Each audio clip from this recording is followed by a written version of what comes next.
Bonjour et bienvenue dans notre podcast Talatala et Bilanga.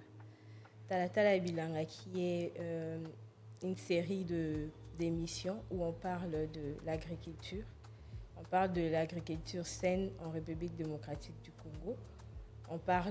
On met en avant le secteur agricole et un espace d'échange où on fait de plaidoyer pour les développements de la politique agricole.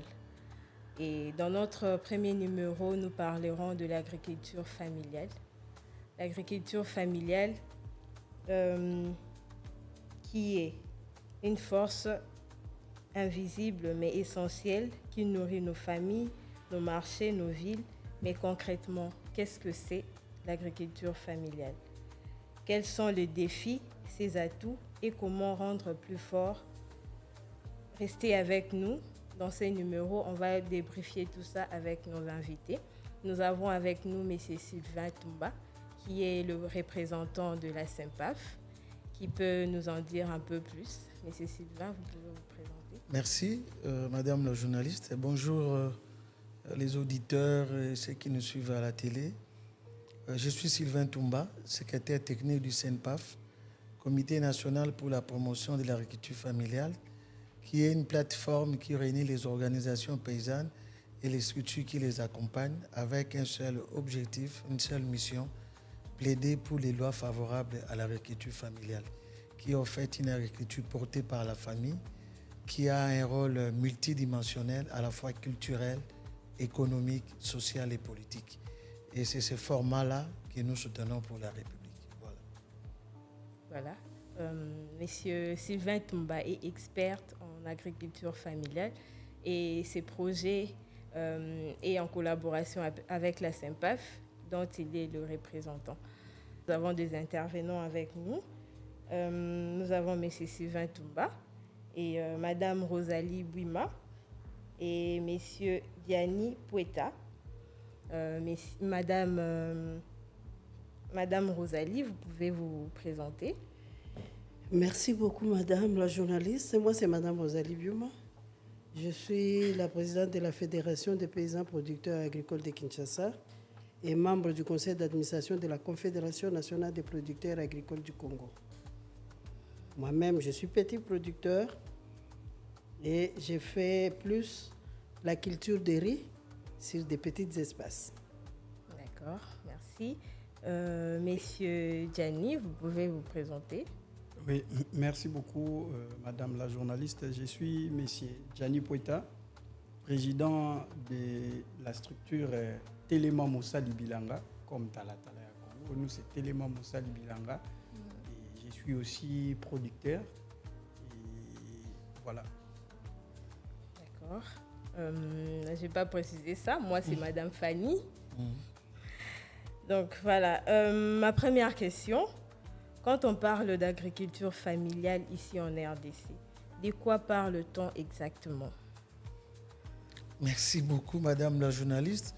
Nous avons une paysanne ici avec nous. Elle va expliquer davantage. Mais lorsqu'on parle de l'agriculture familiale ici en RDC, on parle des familles qui sont engagées dans la production agricole. Ces familles-là qui nourrissent la RDC. Parce que, si vous le savez certainement, 75% de la population congolaise est en milieu rural et elle n'est vue que de l'agriculture et c'est cette agriculture-là qui nourrit les grandes villes. Voilà donc, quand on parle de l'agriculture familiale, c'est celle-là. Il ne s'agit pas seulement de la production végétale, mais il s'agit aussi de ceux qui sont dans l'élevage, ceux qui sont des pêcheurs, qui sont des éleveurs. Voilà. Donc ça regroupe tous ceux qui interviennent dans la chaîne alimentaire, donc ceux qui produisent ce que nous mangeons. Nous ne mangeons pas que le feuille, nous mangeons aussi la viande, nous mangeons les insectes, nous mangeons les poissons. Voilà donc, c'est de ça qu'il s'agit. Et je voudrais ici, peut-être on ne l'a pas dit en introduction, rappeler que cette émission que nous réalisons avec vous, c'est une émission qui consiste à faire ce qu'on appelle la veille citoyenne sur la gouvernance agricole. Donc, c'est un espace d'échange, de plaidoyer, mais aussi un espace où les dirigeants vient nous dire les actions qu'il mène essentiellement en ce qui concerne l'alimentation du peuple congolais, et où également les acteurs, les bénéficiaires de toutes les politiques viennent dire comment ils vivent au concret toutes les décisions qui sont prises par les autorités, et finalement aussi les consommateurs, comment ils se nourrissent grâce aux politiques des gouvernants. Voilà donc l'essence de cette émission. Donc nous voulons justement suivre toutes les politiques, mais aussi participer à leur mise en œuvre effective pour que le Congolais mange bien. C'est pourquoi on appelle ça Tala Tala ya Bilanga. Nous allons nous mirer pour voir ce que nous faisons, est-ce que ça contribue à rendre notre population en bonne santé. Voilà. Justement. Et la question, pourquoi la SENPAF mise sur l'agriculture familiale? Ce n'est pas que le SENPAF. Le SENPAF, nous disons, c'est un comité national pour la promotion de l'agriculture familiale. Et je vous ai dit, dans les groupes, nous avons les fêtières des agriculteurs familiaux, dont les producteurs agricoles. Et depuis une petite histoire, depuis 2008, il y a la société civile mondiale qui s'est engagée pour dire ce sont les petits, pas les petits, ce sont les agriculteurs familiaux qui nourrissent le monde. Donc 75% de ce qui est consommé partout dans le monde viennent des agriculteurs familiaux. C'est comme ça, en 2014, les Nations Unies ont célébré l'année internationale de l'agriculture familiale. Et puis, en 2017, ils ont décidé que 2019-2028 soit consacré à la décennie de l'agriculture familiale. Donc, partout dans le monde, on reconnaît la place de l'agriculture familiale, mais il y a des contrastes. Parmi les contrastes, c'est eux qui produisent, c'est eux qui sont pauvres. Donc, il faudrait établir l'équilibre, que ceux qui produisent ce que nous mangeons puissent aussi se retrouver dans ce qu'ils font. C'est comme ça que nous sommes engagés comme SENPAF, structure qui rassemble les producteurs, les structures qui les accompagnent, les consommateurs, pour qu'il y ait des politiques favorables à ce que les ménages qui produisent puissent se retrouver dans ce qu'ils produisent, qui nous donnent à manger, mais qui se développent eux-mêmes. C'est ça le sens de notre combat. D'accord. Nous avons avec nous aussi un producteur. Donc, ma question sera à M. Bouita. Sur le terrain, quels sont les 3 plus grands défis quotidiens d'une famille agricole?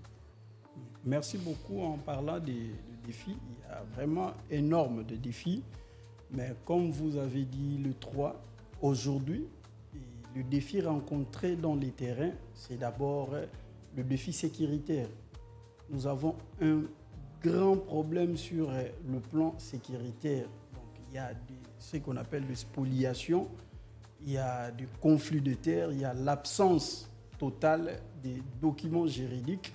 Il y a vraiment ces problèmes-là qui menacent à chaque fois les agriculteurs. Aujourd'hui, les agriculteurs familiaux ne travaillent plus calmement parce qu'à chaque fois, il faut parler de la spoliation, à chaque fois, il faut parler de vente des terres, vu qu'il y a cette absence-là de l'autorité de l'État sur ces domaines. C'est un grand défi que nous, les agriculteurs, nous sommes en train de travailler, accompagnés par certaines des structures comme le SENPAF, qui nous accompagnent à chaque fois pour de plaidoyer, pour relever ce défi. Il y a aussi l'incertitude climatique aujourd'hui. Ça devient un grand défi pour nous, les agriculteurs. Avant, on savait qu'à partir du 15 mai, il n'y aura plus de pluie. Mais aujourd'hui, il y a une incertitude climatique. Le changement climatique devient un défi que nous devons, nous les agriculteurs, se préparer pour relever ces défis-là. Il y a aussi l'accès au financement. Il y a de manque de financement. Les agriculteurs n'ont pas l'accès dans le financement. On n'a pas de banques agricoles. C'est pour cela que nous disons à l'État de créer ces banques agricoles pour permettre aux agriculteurs d'avoir cet accès-là. Parce que nous produisons, nous nourrissons la ville de Kinshasa ainsi que la RDC.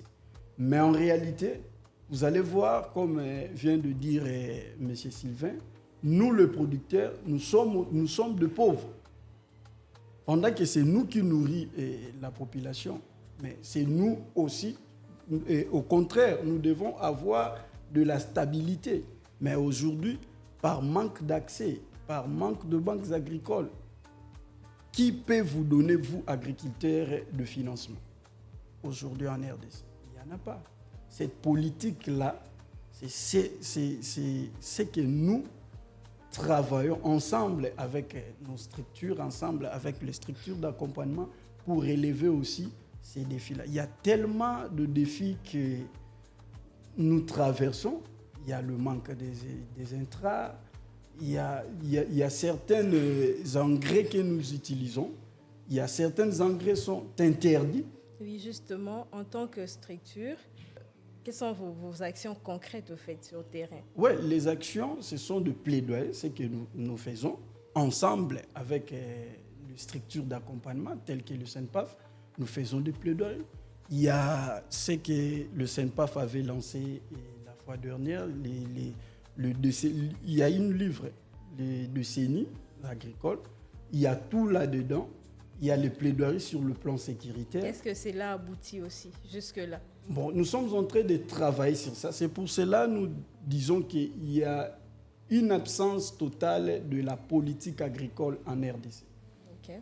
Il y a vraiment une absence, mais ensemble avec nos structures, avec nos maraîchers, avec nous, les producteurs, tous, nous travaillons pour que demain, ça aboutisse. Parce qu'on ne peut pas dire aujourd'hui que ça ne va pas aboutir. Parce que si on dit que ça ne va pas aboutir, pourquoi nous le faisons? Mais nous le faisons pour que demain, ça aboutisse. Dans ces livres, dans ces documents, il y a tout. Il y a des résultats que nous attendons sur le plan sécuritaire, sur le plan finance, sur le plan intra, sur le plan... Il y a aussi de manque d'eau. Vraiment, tout est dedans et nous demandons à l'État de prendre en charge ces décennies-là. Ça nous permettra demain qu'on parle du développement agricole en RDC. D'accord, merci. Et comme nous l'avons dit à l'introduction, donc Tala Tala Bilanga n'est pas de simples émissions, mais c'est aussi un espace d'échange et un espace où on peut faire des plaidoyers pour l'amélioration du secteur agricole en RDC.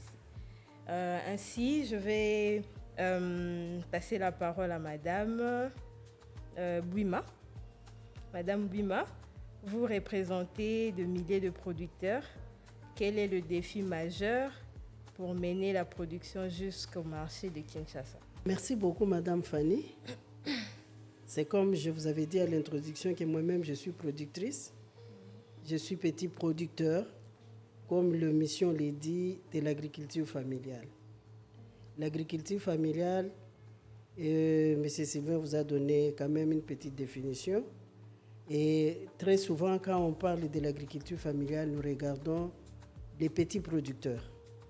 Et ces petits producteurs qui aujourd'hui, même dans toutes les documentations, on parle des petits producteurs qui n'utilisent que des petits espaces. Ils ont des espaces qui naviguent entre 0 et 5 hectares, parfois même 1 hectare ou 2 hectares. Et les mêmes petits producteurs, quand on parle de l'agriculture familiale, ce sont des personnes qui travaillent avec la communauté.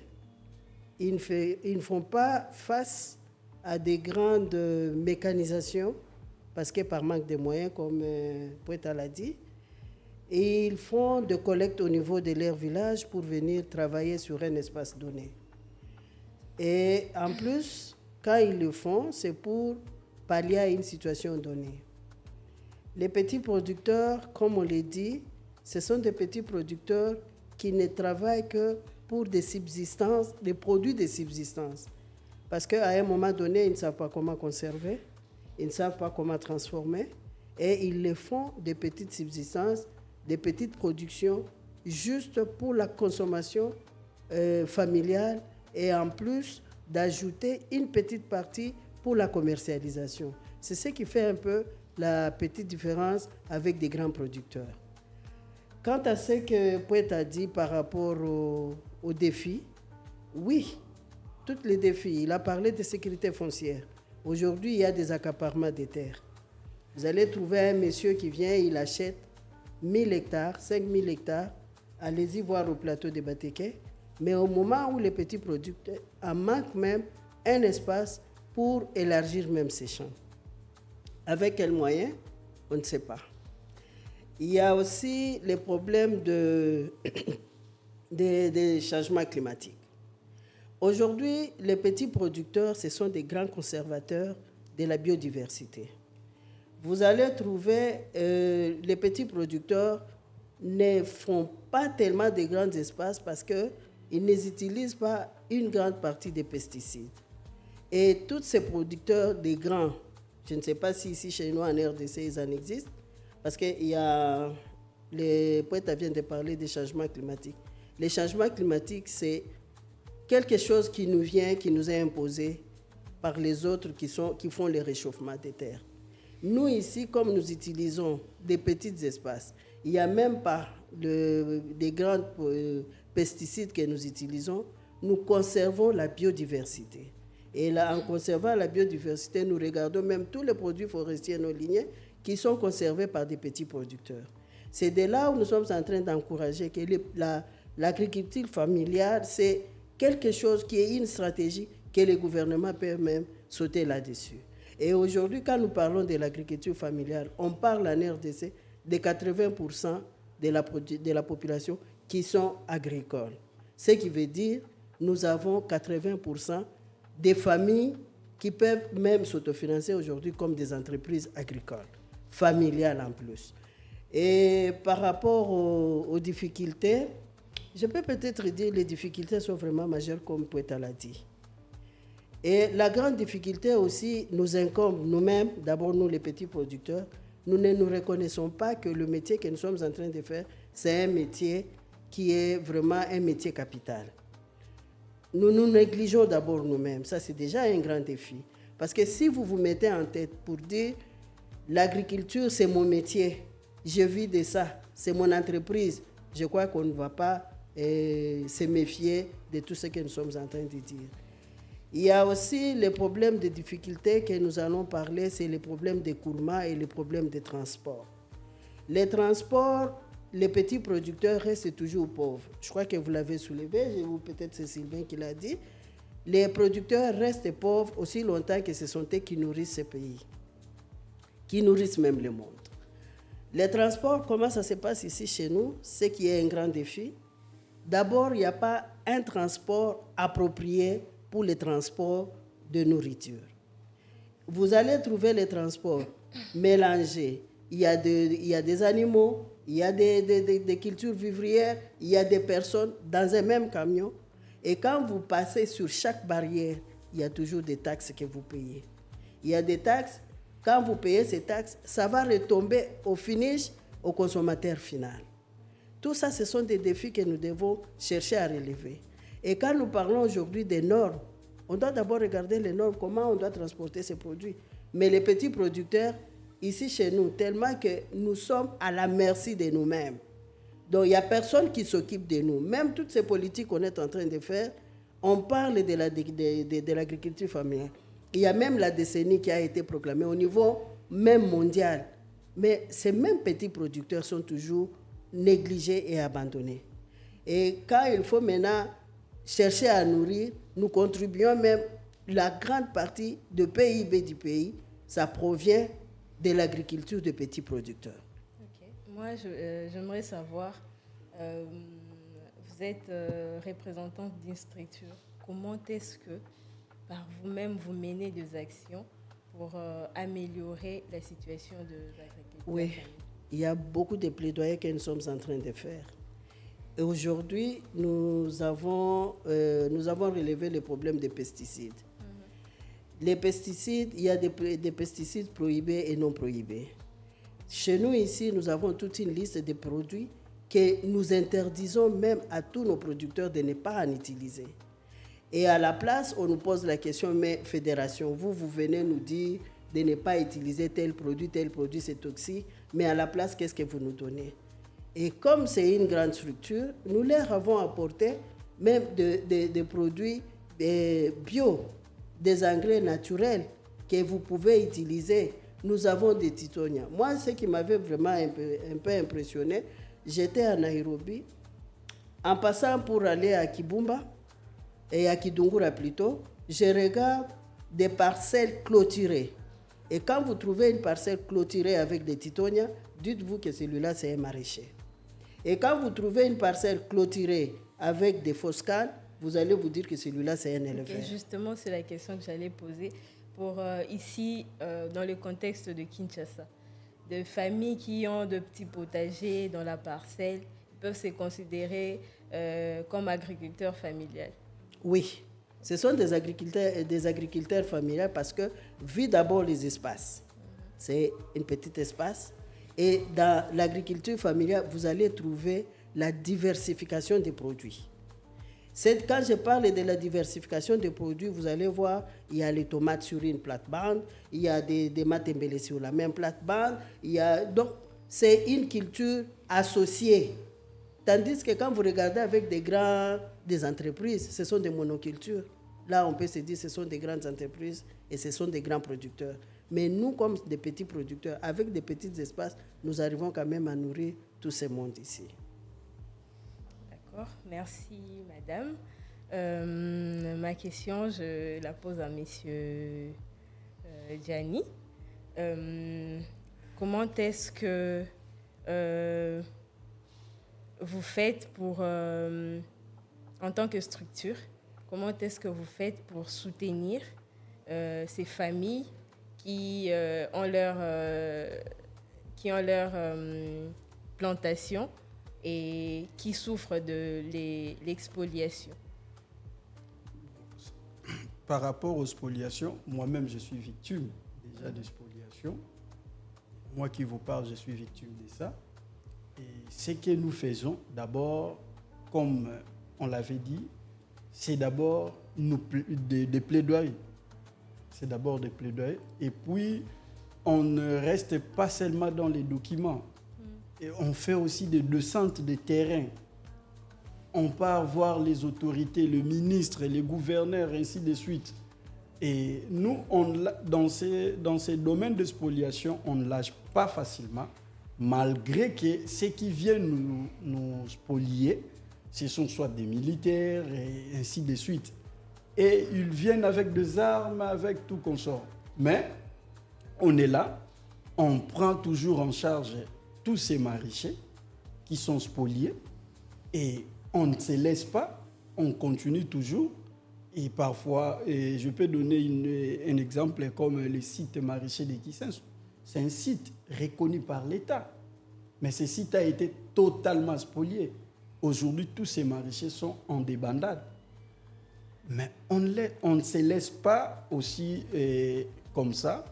On cherche aussi, il y a des endroits où parfois votre site a été spolié. Vous pouvez aller dans l'autre site pour seulement travailler et se nourrir, comme vient de le dire Maman Rosalie. Voilà un peu. Mais le plaidoyer que nous faisons le plaidoyer sur le plan document, sur le plan marché, sur le plan terrain. Mais ce que nous constatons ici au Congo, quels que soient nos plaidoyers, quel que soit ce que nous faisons comme démarche, mais il n'y a toujours pas de solution. Parce que, à ce qui concerne la spoliation, c'est l'État qui doit nous donner la solution, et pas nous. Parce que nous brandissons ce qui se passe. Mais au retour, l'État nous laisse comme ça. Voilà je crois que je peux compléter, Diani, par rapport aux spoliations des terres. Nous avions remarqué que depuis 1957, quand on parlait de Secomaf avait des documents. Et vous savez vous-même qu'avec l'arrivée des pillages, presque tous les documents ont été saccagés et perdus, à telle enseigne que plusieurs sites n'ont même pas de documents. À la question que vous lui avez posée, qu'est-ce que vous faites pour aider nos producteurs. Je crois que je suis aussi dans le même cas que lui. Nous avons commencé à mener d'abord des plaidoyers qui étaient des plaidoyers sur papier et documents. Et chaque fois que nous arrivons dans au niveau de l'autorité, on nous dit que non, les espaces-là ne vous appartiennent pas. Effectivement, l'État a mis, si vous regardez très bien, les espaces que nos maraîchers cultivent, ça peut être soit, ce sont des concessions de catholiques, ce sont des concessions soit des kimbanguistes ou des concessions d'un privé.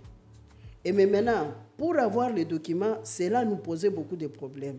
Et nous avions maintenant compris, sur les espaces qui n'appartiennent ni à l'Église, ni au privé, un espace de l'État, qu'est-ce que nous avons fait? On a cherché maintenant à mettre des papiers. On a demandé à tous ces gens-là, vous devez avoir d'abord vos fiches des champs, être enregistré au niveau des DECO, qui est le développement communautaire au niveau de la commune, et en plus, monter maintenant les échelons. Parce que si vous avez des documents cadastrés, je ne pense pas que quelqu'un peut venir nous déguerpir.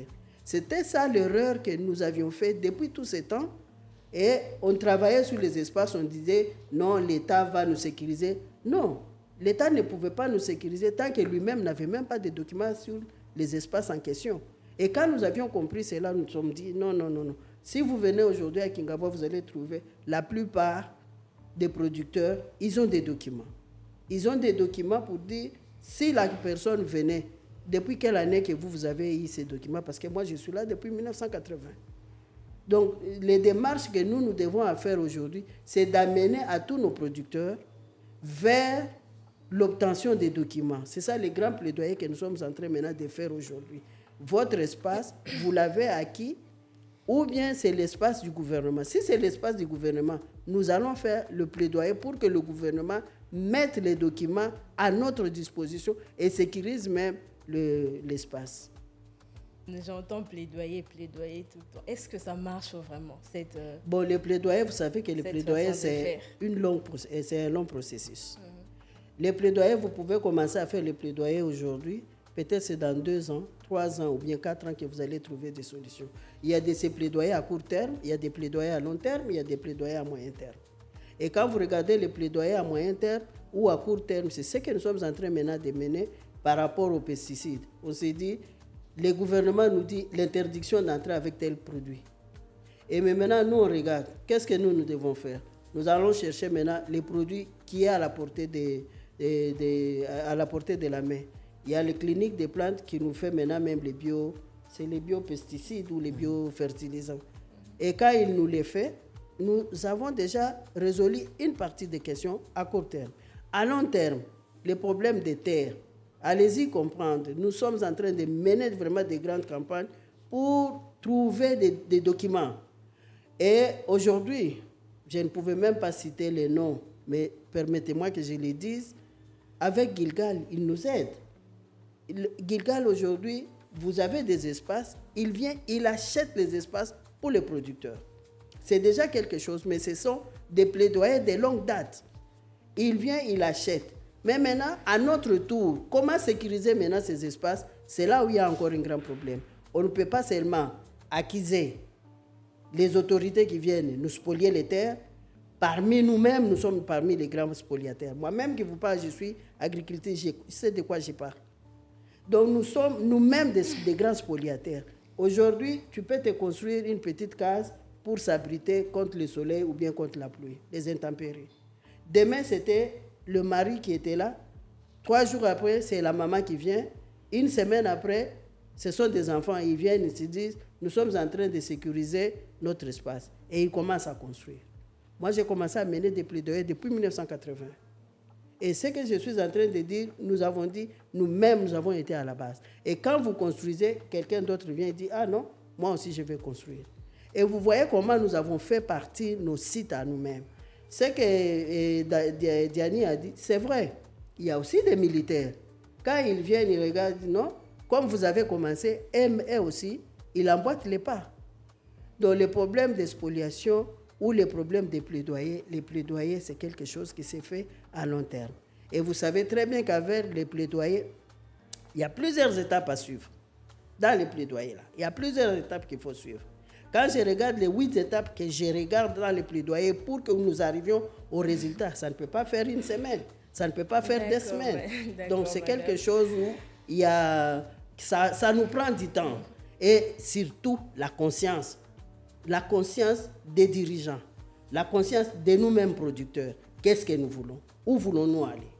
Ma question, c'est pour M. Sylvain. Comme Madame vient de le dire, donc, comment est-ce que vous faites pour ces personnes-là qui vont nous écouter plus tard, qui se disent, bon, français, nous allons comprendre, pour connaître comment il va se sécuriser pour ne pas perdre, par exemple, son espace où il fait ses champs et tout. Comment est-ce que vous faites? Est-ce qu'il y a d'ailleurs une législation qui protège les agriculteurs ici en RDC? Ok, merci beaucoup pour la question. Comment sécuriser sa terre? Je pense que Madame Rosalie a bâti le solo, contexte varié, ça dépend. Mabele à l'État, mabele à Yomoko, espace à Yomoko, et espace à Bilanga, et comme espace à Bandaku, pour te décider en sécurisant, en valorisant autrement que les Bilanga. Ça, c'est une réalité. Oui. Je pense que, bisson à niveau, il y a Senpaf Fezali, Baloni, na bateau, basala kana bango musala. Ce que nous faisons ce qu'on appelle d'abord la production de savoir pour faire le plaidoyer. Avant ça, la plaidoyer, il faut ni nezali, toza wapi, toza ndenge nini, ni neza ya biso, ni neza ya bisote, ni nitosenga na l'État. Malamingi na loba makambo eteli mabele. Dans beaucoup de pays, vous avez ce qu'on appelle la ceinture verte. Ceinture verte, c'est ici que l'État lobby awa mutako tongate et salemi po bato balona. Il a un espace. De maman lobby bato bagoya et espace dédié bazana mikanda simaleta. Mais les lots sont allés bastit na biso maraîcher, nous sauté comme loti. Toujours c'est plan à rocade, très bonne chose. Mais lobby côté on c'est comme on a habité. Bato bakelona wapi. Donc biso comme Senpaf, c'est ça la question que nous posons. Nous cherchons des politiques favorables. Tant que toujours ça la boy. Tant que ma bélo était dédié depuis 1957, ça veut dire cela c'est comme pour que balloni basal. Solo le zate la Kinshasa Torolia wapi. Qu'est-ce qu'on doit protéger? On tourne à l'État. À Betty Solo, il y a ceux qui est le plateau de Bateke. Vous voyez des gens qui sont dans des 5 hectares, 10 hectares. On va bien la thésaurisation, il y a sol.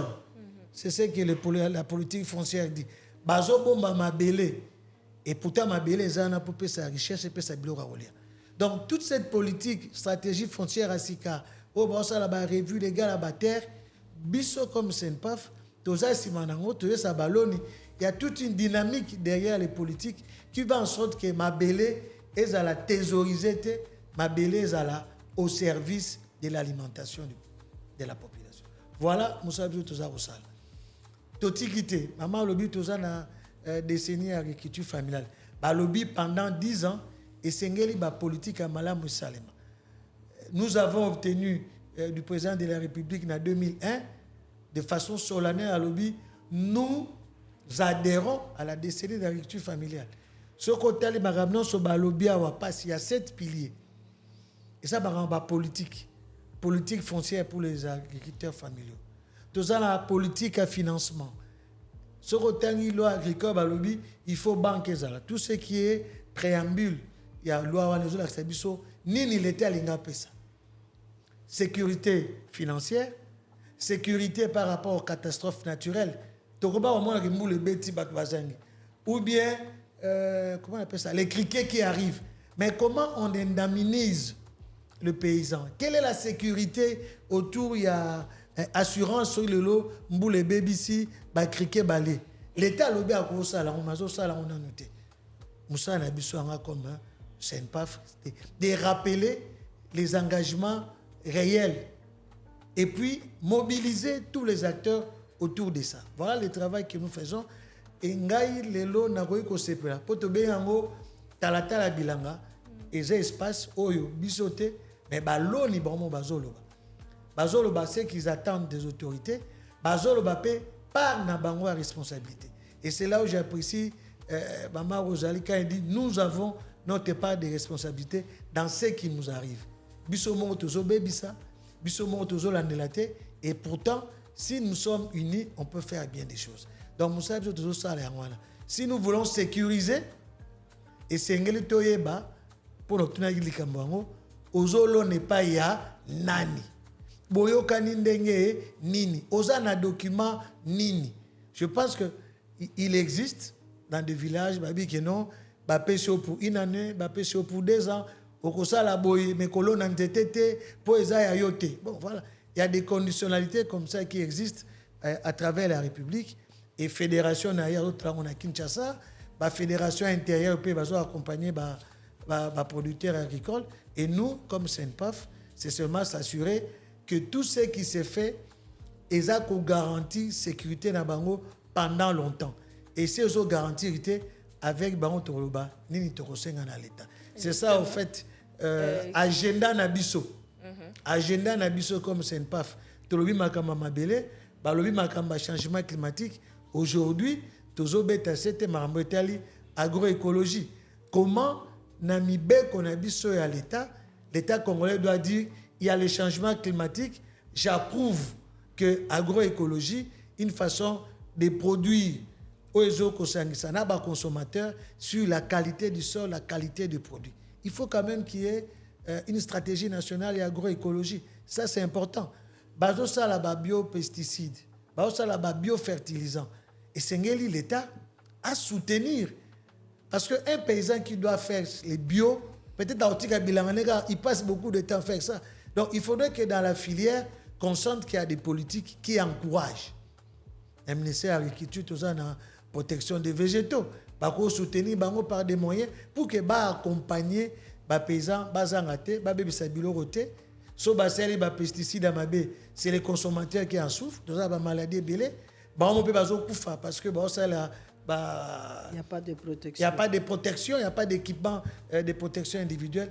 Donc, bilo que ça tellement belé, il y a un espace où il y a talatala bilanga. To bandaroya na bato bilanga. Dans chaque secteur, consommateur à Koloba, producteur à Koloba, transporteur à Koloba, l'État pas Koloba pour dire moi je fais ça mais bino bureaucratie.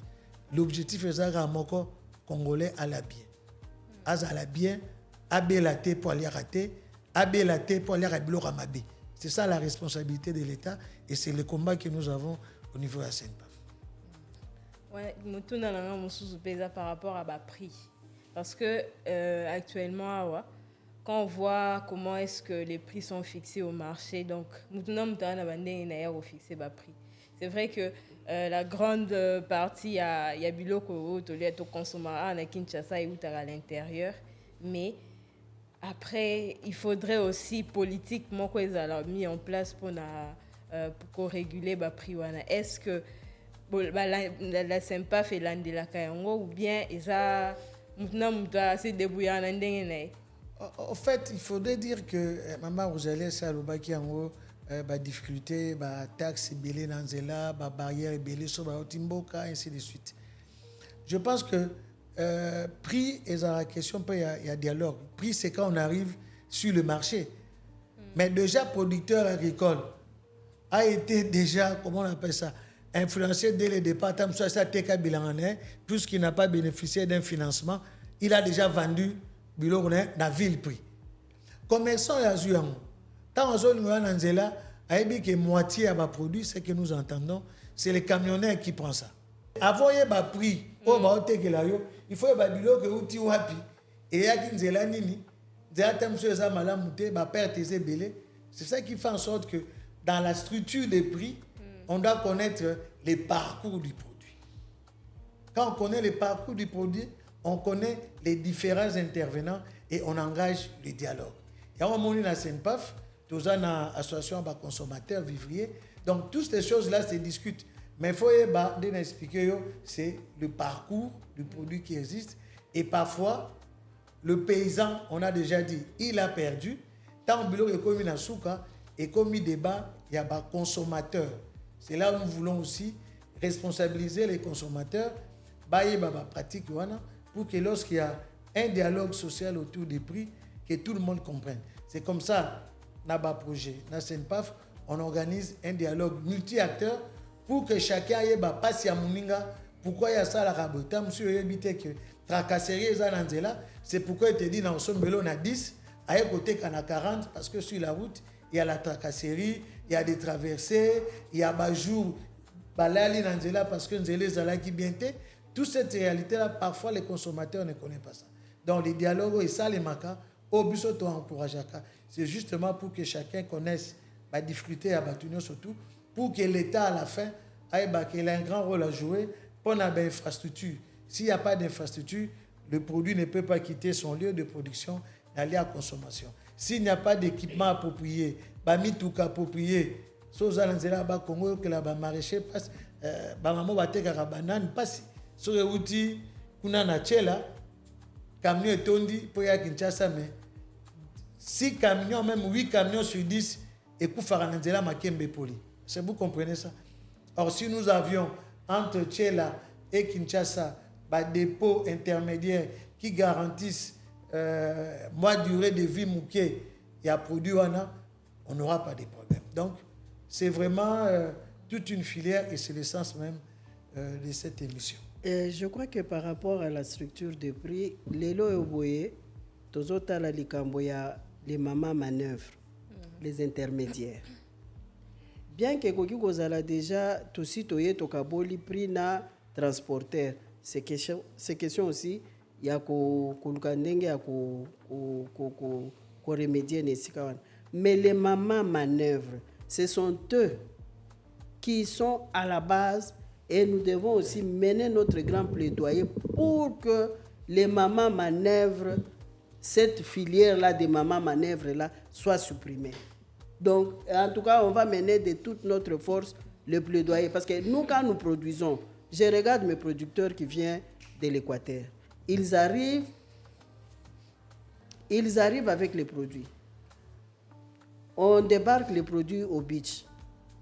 Yé maman manœuvre yo fanda wana kolobelo côté.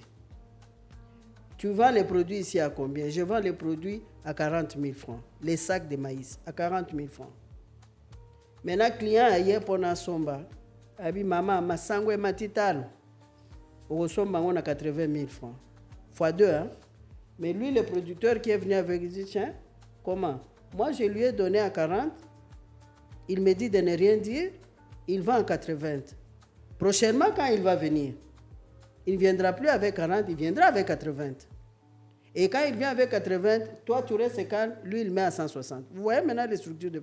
Donc, nous avons encore un grand travail à faire au niveau des structures de prix. Bien que le gouvernement, si vous arrivez au ministère de l'Agriculture, il y a toute une direction des structures de prix.